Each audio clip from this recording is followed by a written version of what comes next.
سلاورز بینرین هجا جستدین دنگ امریکا لواشنطن پایتخت بخیرات ناو دکم دوی برنامه ده جه هفت رنگ.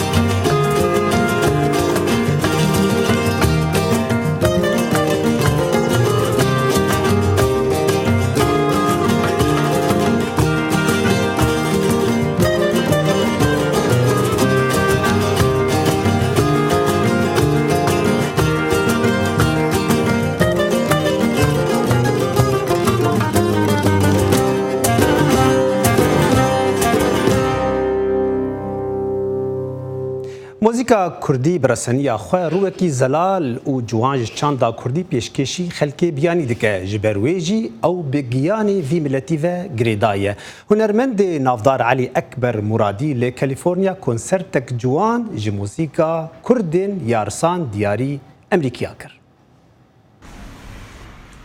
کلاسای کلرمونت یکێک لە کلەسا هەرە کالیفۆرنیا میوانداری کوردان بوو. ئەمڕۆ لە کلەسای کلرمونتی وڵایەتی کالیفۆرنیا دەنگی موزیکی کوردیە بیسترێت. مامۆستا علی ئەکبەر مرادی و کوڕەکەی کوڕیشی مرادی بە ئامێری تەمبور و دەف دەنگی کەمایەتی ئاینی یارەسان بە گوێی خەڵکی ئەمریکا دەگەێنن.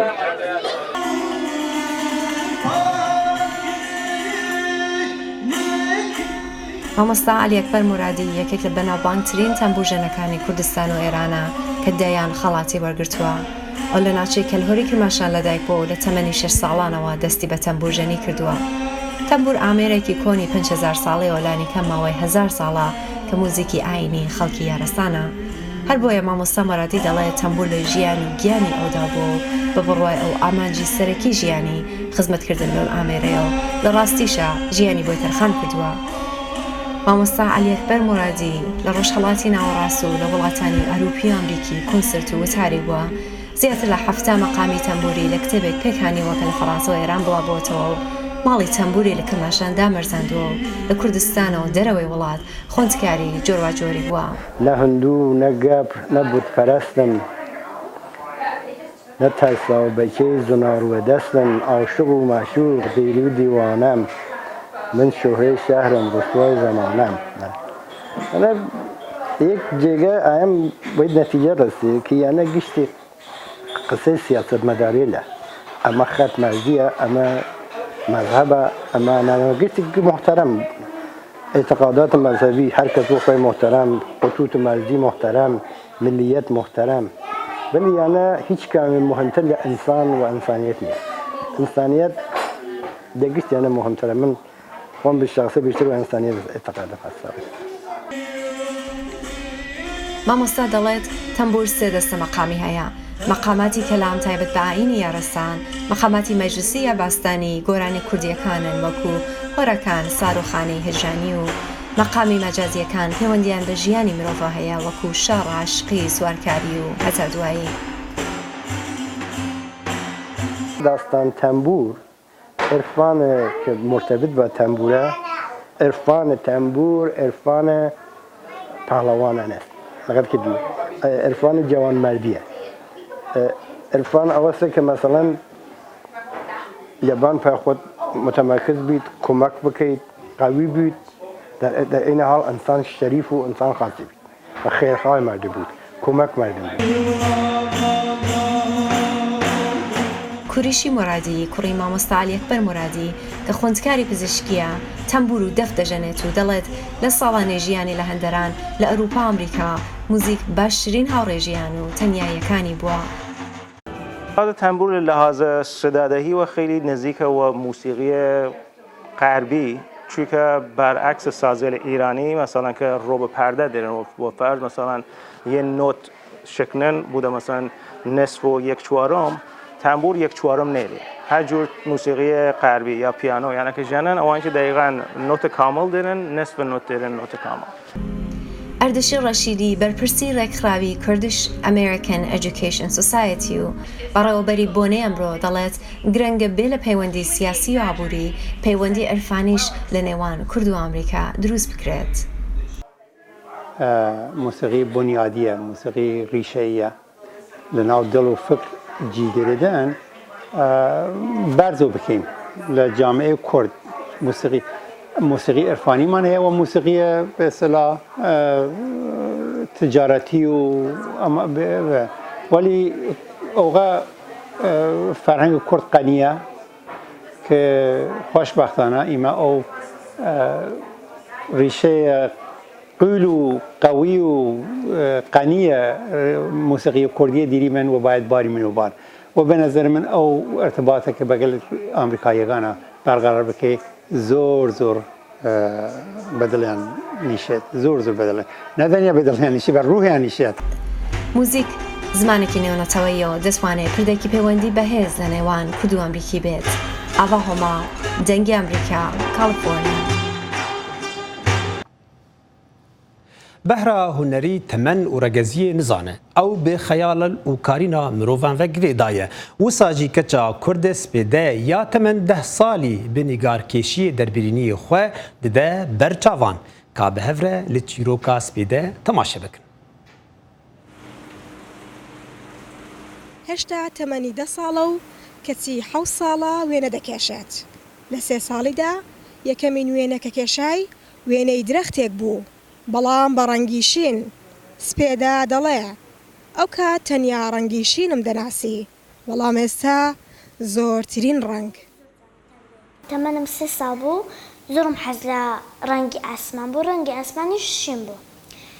ئەو کاتە کە ڕسمم دروستە کرد بەس بە ڕەنگی شین دروستمە کرد بەس کە ئێستا گەورە بووم هەموو ڕەنگێکی بەکاردێنم ئێستاش زۆرم حەز لە ڕەنگی شینە کە دوای ئەوە گەورەتر بووم هاتم بۆ دەورە بۆی زۆرتر فێر بم ستیل لایڤ و پۆرترێت و ئەوانە هەمووی فێر بم. بە قسەی دایکی توانای هونەری سپێدا وای لە هونەرمەندێکی بە ئەزمون کردووە کە پێشانگایەکی بە هاوبەشی لەگەڵدا بکاتەوە. سپێدا لەگەڵ ئەوەی خۆی لە دووری باوکی گەورە بوو کە چی دەیەوێ داهاتی پێشانگای داهاتووی بۆ منداڵانی بێسەرپەرشت کۆبکاتەوە. سپێدا لە مانگی 11 پێشەنگایەکی کردەوە دوای ئەو پێشەنگایە کە بیرۆکەیەکی بۆ هات کوتی پێم خۆشە کە پێشەنگایەک بکەمەوە لەگەڵ شێوەکارێک کە لە خۆم گەورەتر بێ بە خۆشحاڵیەوە مامۆستا هەڤاڵ ئامادە بوو کە پێشەنگارەکە سپێدە بکاتەوە کە لەم فترەیە پێشەنگاکان ئەکرێتەوە لە ماڵی خەندە بەداخەوە پێم ناخۆشە کە ئەمە ئەڵێم بەڵام سپێدە لەگەڵ من ئەژیا کە هەرچەندە هیچ کەم و کوڕێکی نییە بەڵام بیری لەوە کردوتەوە کە ئەو لەگەڵ دایشێتی کە سەرڕای ئەو هەموو شتەی بۆ یەکرێ هێشتا کەلێنێک لە ژیانیا هەیە بۆیە پێی خۆش بوو کە ئەداهاتی ئەو پێشەنگایە بۆ منداڵانی بێسەرپەرش بەکاربێنێتەوە بۆ منداڵانی ماڵی خەندە. سپێدا تەنانەت لە خەونیشدا وێنە دەکێشێت ئەو حەزی لە ناوبانگ نییە تاکە ئاواتی بەختەوەرکردنی خۆی و دەوروبەرەکەیەتی. خەونی داهاتووم ئەوەیە ببمە ڕەسامێکی گەورە کە هەموو شەوانش کە خەون بە ڕسمەوە بێن ئەوەدەم حەز لێ یعنی من ڕسمەکەم بۆی خەڵک دڵخۆشکەم نەک بڕۆم خۆم دیارکەم حەزنەیە بە خۆم دڵخۆشم و خەڵکیش دڵخۆش. چیرۆکی سەرکەوتنی سپێدا بە ڕەنگی شین دەستی پێکردو ئێستا تابلۆیەکانی پڕن لە ڕەنگ بە وێنەی درەختێک دەستی پێکردو ئێستا وێنەی دارستان زەوی تەنانەت مرۆڤەکانیش دەکێشێت. نارین ڕۆستام دەنگی ئەمریکا هەولێر. دەنگبێژیە کوردی بەشێکی مەزن ژێ فلکلۆرا کوردی دەگرێ و بە تایبەتی لە دەڤەرا جۆلەمێرگێ هونەرمەند ئیسماعیل لەڤین یەک ji wan دەنگبێژایە گو ئەف حەزکردن ji dayika xwe وەرگرتیە û ta roja îro berdewam dike.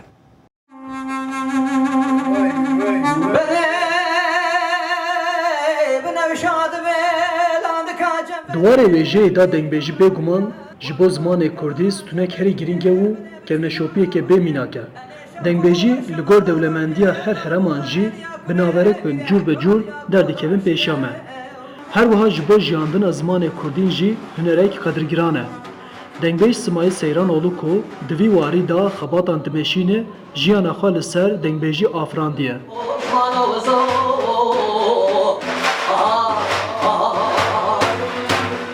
Dengbej İsmail Seyranoğlu ku di nava gel da wekî Smailê Lêwînê tên naskirin di sala 1973 da li dewera Lêwînê gundê Peyanisa Culemêrgê ji dayîk bûye.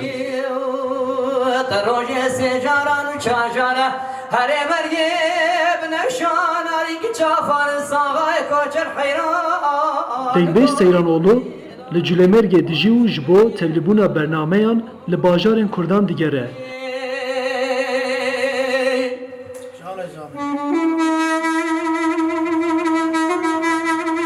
Di temenê biçûk de Dengbej Seyranoğlu bê dayîk maye û tekane diyariya ji dayîka wî mayî jî dibin axê da riziye. Seyranoğlu tesîra dayîka wî ya li ser û tesîr kirî wiha vegot.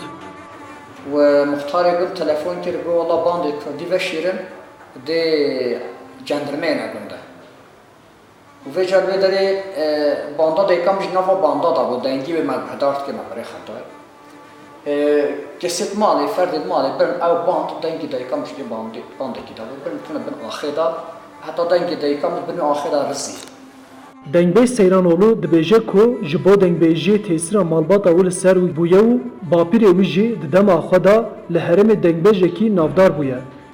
Bapîrê min babê dayika min dengbêj bû, yani dengbêjê deverê bû, tinê nebû, dengbêjê dema ku çû başûr jî û li Bakur jî, li Rojhilat û Avayê jî hatibû Miyasînê. Dengbêjê herêma Culemêrgê Seyranoğlu ji bo guhdarvan û temaşevanên me kilamê got. Arif Aslan, dengê Amerîka, wan.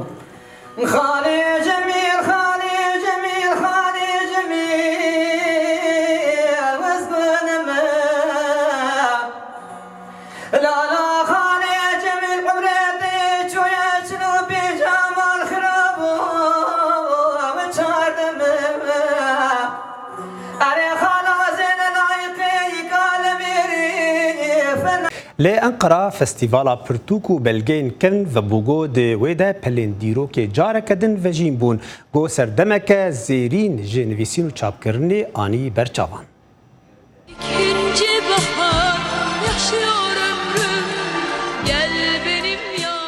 Di dema nûjen da nostaljî û kevneşopî herî zêde bala mirovan dikişîne. Li Enqereyê kevnefiroşên pirtûkan û plakan di Festîvala Sahefa da hatin bahev. Bi hezaran pirtûk û gelek plak û gramofonên destên duyem li pêşengehekê da derket pêşberî bikira.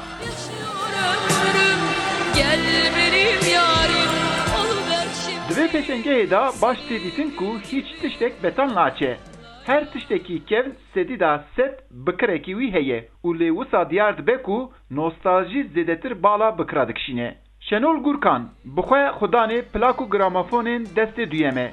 Dema dad ve xuyakirin dibêje bala bikiran zêdetirin tiştên ken radikeşe. Burada plak kapışı yapıyoruz. Emkarê plak û pêkapan dikin. Herî zêde plakên sala 1970 yên sala 1980 difroşin. Pêşangeh bi izdîham derbas dibe. Firotina me ewqas zêde nîne. Firotina mezin pirtûk firoş dikin. Hemolatiyên ku tên vê derê herî zêde temaşe dikin û wê nedikişînin. Li vê derê demên xwe yên berê bîr tînin. Fotoğraf çektiriyorlar burada. Temenê bikirên gramofon, plak û pirtûkên destê duyem cûr bi cûr e. Ev der çiqas bala temenê mezin dikişîne ewqas jî bala cîwanan jî radikeşe. Türkî şen jî ji van yek kes e. 19 yaşındayım. Ez 19 salî me. Ev cihê pirtûkên kevin dayk û babê min zêde dihatine. Hezkirin û balkişandina min ji wan tê. Li mala me plak dihatin lêdan û hîn jî heye. Ji bo vê yekê bi kelecanî ez gramofona temaşe dikim. Lê pirtûkên kevin jiyaneka din heye. Ev jiyane bala min pir dikişîne. Sahefê pirtûkan jî li vê pêşengehê gelek memnûnun. Ji bo ku eleqeyeka mezin ji bikira dibînin. Xudanê Anadolu Sahaf Ali Gokantu dibêje demeka teknolojiyê da bin jî ev tiştên kev balê dikişîne. Bizimle birlikte 20-30 Tevî em nêzî sih sehefên din beşdarî vê pêşangehê bûne. Eleqeyeke mezin heye. Pirtûkên kevin di destê sehefan da car din derdikevin pêşberî bikiran. Bisaya pirtûkan dîroka xwe nîşanî muşteriyan didin. Ev jî bala wan dikişîne. Tarihi bir seyrini de yaşamış oluyor. Li Enqerê her mang pêşengeheka balkêş vedibe. Yek ji van jî pêşengeha Sahafan bû. ev der ji bo bikiran him ciyekî danûstandanê him jî wek muzakhaneyekê hate temaşekirin. Eyüp Demir, Dengê Amerîka, Enkere. Em niha diçin New-Yorkê ku naskiriye bi hunera xwe û çalakiyên xwe yê hunerî festîvaleke ya hunera kolalan li wê de lê dar ket û bidehan hunermendan beşdarî wê festîvalê bûn. Pêşangeha hunerî ya PR'yê ya li devera zanîngehana Manhattana New Yorkê îsal jî bi beşdariya hunermend û senetgeran pêk hat. Pêkersaz û vênesazên ku bi dirûjma pêşangeha PR'yan ne ya kolanan pêşangeh wekirin, berhemên gelek xweşik ên hunerî jî mêvanan re pêşkeş kirin. Pêkersaz Mike Hoş got ku ew 35 salin pêkersaziyê dike û wiha domand. Peykersazî karekî wisa ye ku 35 salin ne bi awayekî profesyonel lê belê wekî hobî ez dikim. Pêşangeha PR'yê nêzî 78 salin li New Yorkê tê li darxistin. Ez jî 25 salin bi peyker û xemil ku ez çê dikim tevlî vê pêşangehê dibim. Hunermendên navdarên ku li New Yorkê dijîn ji bo bikaribin debara xwe bikin dest bi karekî wisa kirine. Wênesazên bi navûdeng Paula Jackson Polak û çend hevalên wî ji bo firotina berhemên xwe 78 sal berê cara pêşîn ev pêşangeh li dar xistin û ev pêşangeh bûye kevneşopeka wisa ku gihiştiye îro roj. Daniel Bexey ku bi tevî diya xwe di pêşangehê de stentaniye wiha xeber da. Yes, today is the Washington Square Outdoor Art Exhibit. Armanca ve pêşengeha ku salê ducar em li dar dixin li hevcivandina hunermendan û nîşandana berhemên wan e. Ew berhemên boyaxeyên min û diya min in. Me di berhemên xwe da têgehên xwezayî û neberçav derxistin pêş. û wek mînak di vê berhema ku hûn dibînin de me xwe kivşkirina mirovekî û diya din de jî me tevgera serbest a mirovekî ku dans dike nîşan da. Cihêtiya hunermendan dihêle ku berhemên cihê pêk bînin û hevî dikim ku mirov bêtir pişkirî bidin pêşengehên wisa. Ji bo pêşandana berhemên xwe yên hunerî di galeriyan da divê em gelek perexeş bikin. Lêbelê bi saya pêşengeha PR'yê bi bihayekî erzan em xwe digihînin girseyekî firehtir. Hunermendekî din diyo lutvama balk şanser wêyekê ku ew tiştên ku wê li Afrikayê dîtine di hunerê xwe de nîşan dide û wiha domand. Hunera min Peter ji wan berheman pêk tîye ku rewşa etnîkî Afrikayî nîşan didin. Ez li welatî Ugandayî Afrikayî ji dayîk bûm û 8 salin ez tevlê vî pêşengehî dibim. Berhemin hîza xwe ji impresyonîzmê digire. Ez Ugandayî ve lêbelî ji bo çavdêrî li gelek welatên Afrikayî geriyam. Wek mînak û xwanima ku hûn di wî berhemî de dibînin ji Afrikaya Rojava ye. Wêneyên din ji welatî Masayî ye. Wêneyên heywanan ji Afrikayê Rojalat e. Ez hez dikim berhemin ku Afrikayî nîşan didin û li ser xwezaya nekedekirî çî bikim, di vî wêneyî de min fîlek xêz kir. Lê Hewlêrê grûpek ji Erebên Sûriyê dîlana folklorî çalakiyên xwe bi Kurdan re bar vekirin dagopênasînê bi çanda Sûrî bikin. Ev semakarın derweş û semakarın bi şîran di gel stranbêj û mûzîk jenan beşek ji hunera welatên Şamî pêşkêşî bajarê Hewlêrê dikin. Wan hefteya borî çendîn ahengin bi vî rengî rêvebirin. Me koma xwe 4 salan berê li Kurdistanê damezrand. Em folklorê Sûrî pêşkêş dikin. Em Errada Şamî di dawatan da di boneyên taybet û vekirina firoşgehan da pêşkêş dikin. Çê li Şamê be û çi jî li vir be. Amadebûneke mezin a xelkê Iraqê bi giştî û yê Kurdistanê bi taybetî heye li Hewlêr û lê Silêmaniyê. Wan jê heskir û jê venêzik bûn. Em çend xurtên Sûrî bûn û ev hezret di navme de peyda bû û me xwast kulturê Sûrî bi taybet yê Dîmeşqê bû Hewlêrê û Kurdistanê veguhêzîn û dest bi nimayîşkirina vekirina aheng û şahiyan kir. Ev koma ku bi 12 endaman pêk tê, armanca wan ew e ku xelkê welatên din aşna bikin bi kultura Sûrî هەرچەندە گەلە کورد و عەرەبن عێراقێ وی تشتی دڕێیا درامایا سووریا کەڤندا دبینن. الشعب الكردي هون خصوصا گله کرد گله کپتیه بمباندورا کلتور شامی به تایبت هنر شامی کونار لدما ما آهنگ کبد خلق هولیری یان کرد آماده ببن حز دکن تماشای کلتور شامی بکن و پتر بناسن هر وصا هجماره که عراقیان لسوریه بون او لبی کلتوری تدگهن آهنگن وان تکلن به سمایا بناوی عرادا اف سما پرانیا جاران لشاهیان دکن لعراق اف کومل آهنگن همارنگ بجدار دبن وان نرخن جیاواز هنه لی نرخی وان تشتکی کیمه وکی یک جه اندامن وید بیجه تنه جبو تشتم بچوک اف پارت تین خرج کرن جبر کو آرمان جوان تنه دلخوشیا خلکیه و بلاف کرنا کلتور سوری.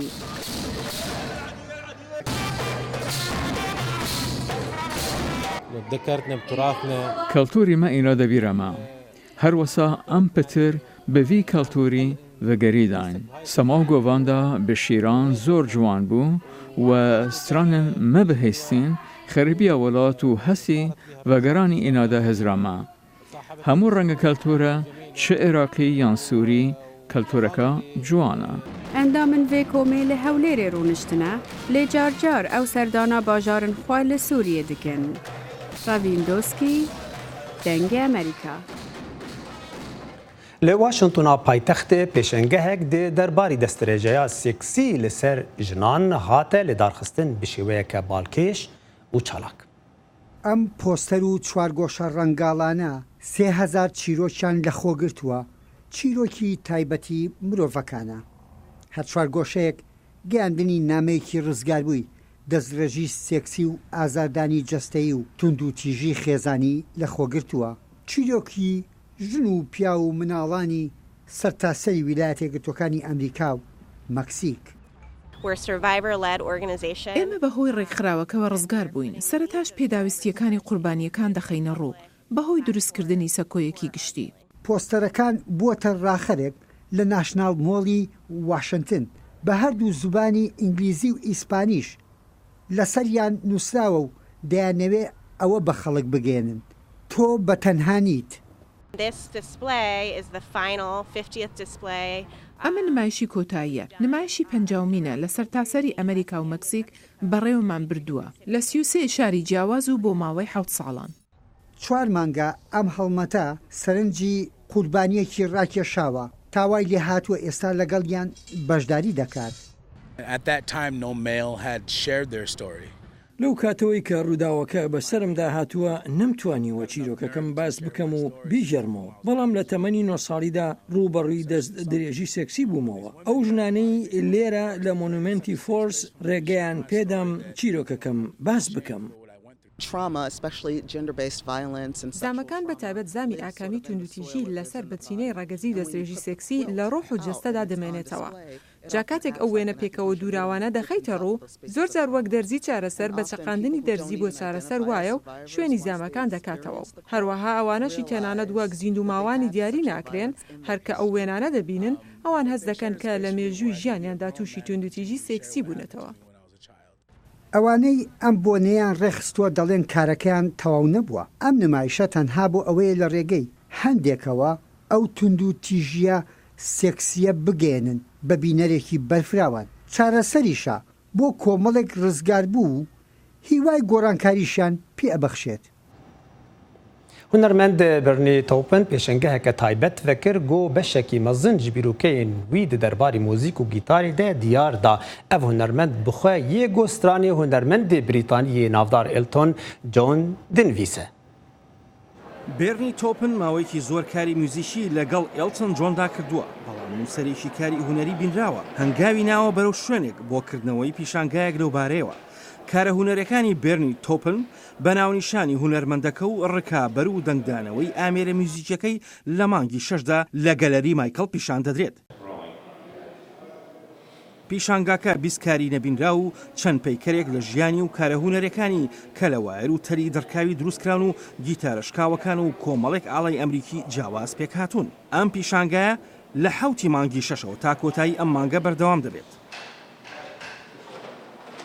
تۆپن بە ئەندازەیەک لە بیرەوەریە نوێەکانی جۆندا شێوە ساز کراوە وەک پیاوی موشک وێناکراوە کە هاوڕێی نزیکی گۆرانی بێژەکە بوو و ماوەیەکی زۆر هاوکاری بووە وەک چۆن بۆ ئەلیس کۆپەر و وێڵی نەڵسنی نووسی بوو هەروە سێ ئەلبومی بەجیا بڵاو کردبەوە و دواتریش دوو ئەلبومی دیکەشی بە ناوی کێڵگەی سەگەکان بڵاو کردوتەوە. تۆپین لە هەر لە تەمەنی 17 ساڵیەوە دەستی کردووە بە کاری هونەری بینراو ئەو دەڵێت کارەکانی لە مۆزەخانەکان و پیشانگاکاندا لە تەواوی ئەمریکادا بڵاو کراوەتەوە. هەندێک لە کارە هونەرەکانی لەسەر ئاڵاکان دیمەنێکی پاک و هارمۆنی هەیە بەخواستی خۆی ئاڵاکەی دڕاندووە و سووتاندوێتی ئەمەش وەک گزارشگراییەک بۆ پیشاندانی ڕەگەزە جیاوازە نیشتیمانەکانی ئەمریکا. هەروەها تۆپین هونەرێکی بینراویشی نمایش کردووە لەگەڵ کۆمەڵێک نامەدا کە خۆ بەخۆ بوونەتە جێی مشتومڕ بەبێ هیچ ئاڵایەک. هەروەها کاری هونەری دیکەشی هەیە کە زۆر بەنێوبانگە بە ناوی ئەم دەستگایە فاشیەکان دەکوژێت. هەروەها کاری هونەری دیکەشی هەیە کە لەسەری نووسیوە من موزیک ناژەنم ڕۆکن ڕۆڵ کە پێکاتوە لە کۆمەڵە گیتاری شکا و لە بەردەمیاندا نامەیەک بەجێ هەڵراوە. هنرمندا ئەمریکی نۆرما میلەر یەک ژێ کەسایەتên گۆباندۆرێکە مەزن لە هونەرا ئەمریکی گریە کا li vê raportê binerin û bandora vê xanimê li ser hunera ئەمریکی nas bikin.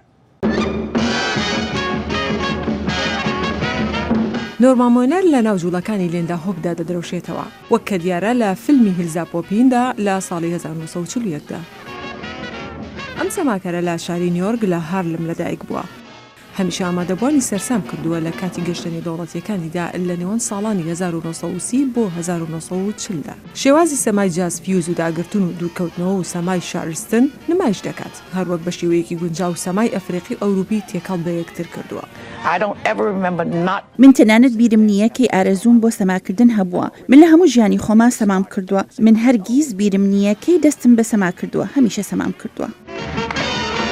کارەکەی میلەر دەیان ساڵی خایاند. کارەکانی بریتی بوون لە سەمای سەرشانە و ئەکتەری تەلەڤیزیۆنی و گاتە ئامێزی و نووسەر. میلەر لە مانگی پێنج لە تەمەنی 99 ساڵیدا کۆچی دوایی کرد. هاوڕێ و هاوکار و هەوادارانی لە کڵێسای هارلب کۆ کردوتەوە بۆ یادکردنەوەی ژنێک کە بە شاژنی سەما ناسراوە.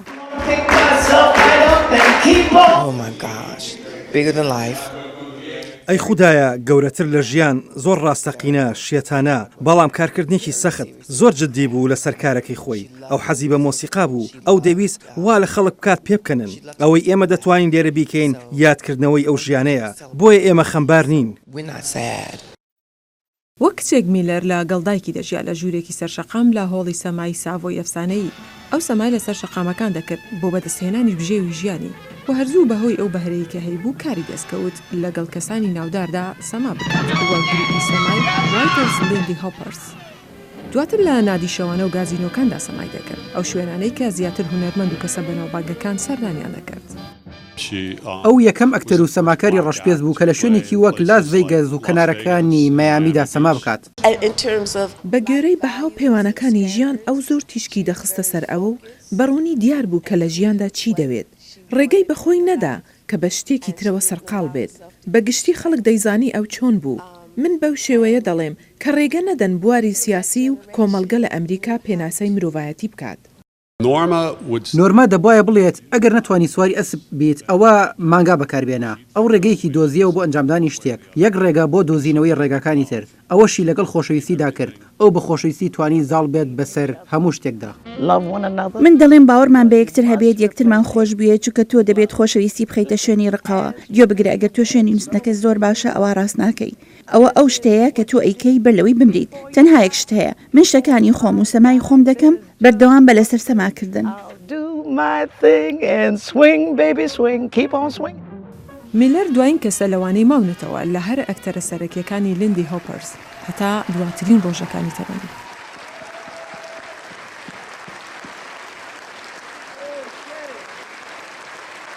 بنرین هجاب و راپورت امگیشن داویا و برنامه جه هفت رنگ حیانی برنامه دنی و بشکی دن جه هنر و چاندا جیهانی و بمینند خیر خوشیده لگل سلاف و رزیل.